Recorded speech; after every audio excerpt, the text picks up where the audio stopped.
जब जिंदगी ने उससे उसका सहारा छीन लिया, तब उसने हार मानने के बजाय अपने बच्चे का हाथ और कसकर पकड़ लिया।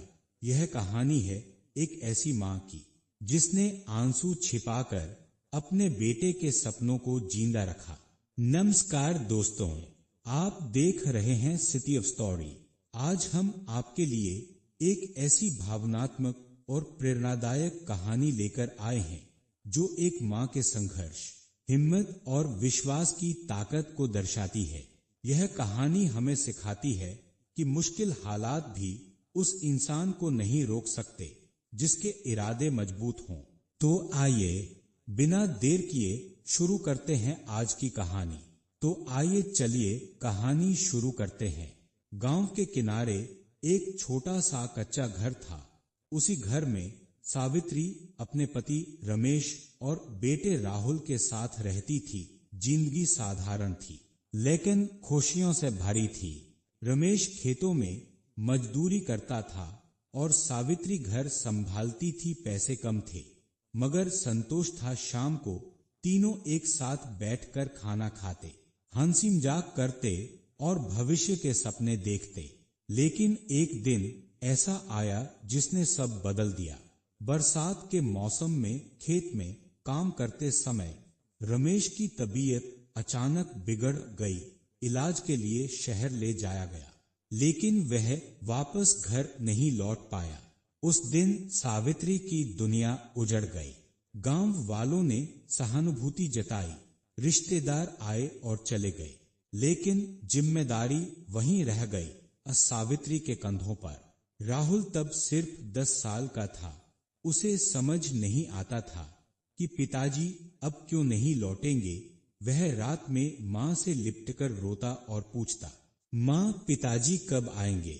सावित्री के पास जवाब नहीं था, लेकिन आंसू पोंछकर वह कहती, बेटा पिताजी अब भगवान के पास हैं और हमें मजबूत बनकर जीना है।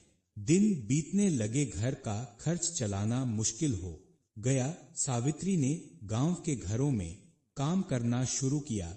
सुबह 4 बजे उठती, पानी भरती, चूल्हा जलाती, फिर दूसरों के घर झाड़ू पोंछा करने निकल जाती। कई बार लोग ताने भी मारते, अब अकेली औरत कैसे संभालेगी घर, बेटे को पढ़ाने का क्या फायदा। लेकिन सावित्री ने किसी की बात दिल पर नहीं ली। राहुल पढ़ाई में अच्छा था। एक दिन वह स्कूल से रोते हुए आया। कुछ बच्चों ने उसे उसके पुराने कपड़ों के लिए चिढ़ाया था। सावित्री का दिल टूट गया। उस रात उसने खुद खाना नहीं खाया, लेकिन अगले दिन उसने फैसला किया, चाहे कुछ भी हो जाए राहुल की पढ़ाई नहीं रुकेगी। उसने सिलाई मशीन उधार ली और रात में कपड़े सिलने लगी। दिन में काम, रात में सिलाई। शरीर थक जाता लेकिन हौसला नहीं। धीरे धीरे राहुल ने भी जिम्मेदारी समझ ली। वह स्कूल से आकर घर के काम में हाथ बंटाने लगा, पढ़ाई में और मेहनत करने लगा। साल बीतते गए। 10वीं की परीक्षा का रिजल्ट आया। राहुल ने पूरे स्कूल में दूसरा स्थान हासिल किया।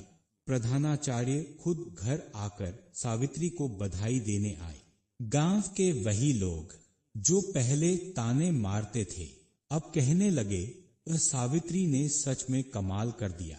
लेकिन असली परीक्षा अभी बाकी थी। 12वीं के बाद कॉलेज में दाखिला लेना था। फीस ज्यादा थी। सावित्री के पास पैसे नहीं थे। उसने अपने पास बची आखिरी चांदी की पायल भी बेच दी। राहुल को पता चला तो वह रो पड़ा। मां, मेरे लिए इतना मत करो। सावित्री मुस्कुराई। मां अपने बच्चों के लिए कुछ नहीं करती। बेटा, वो तो अपना फर्ज निभाती है। राहुल शहर चला गया। शुरुआत में उसे बहुत दिक्कत हुई। नया माहौल, नए लोग। कई बार उसने हार मानने का सोचा, लेकिन हर बार मां की मेहनत याद आ जाती। वह पढ़ाई के साथ पार्ट टाइम काम करने लगा। रात को देर तक पढ़ता। धीरे धीरे उसकी मेहनत रंग लाने लगी।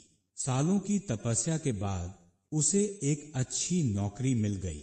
जिस दिन पहली तनख्वाह मिली, उसने सबसे पहले गांव की टिकट खरीदी। घर पहुंचकर उसने मां के पैर छुए और तनख्वाह का लिफाफा उनके हाथ में रख दिया। मां, आज आपकी मेहनत जीत गई। सावित्री की आंखों से आंसू बह निकले, इस बार दुख के नहीं, गर्व के।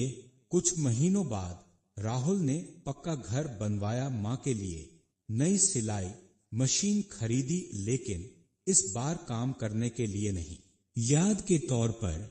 एक शाम दोनों नए घर की छत पर बैठे थे, हवा चल रही थी। सावित्री ने आसमान की ओर देखा और धीमे से कहा, देखो रमेश, हमारा बेटा सफल हो गया।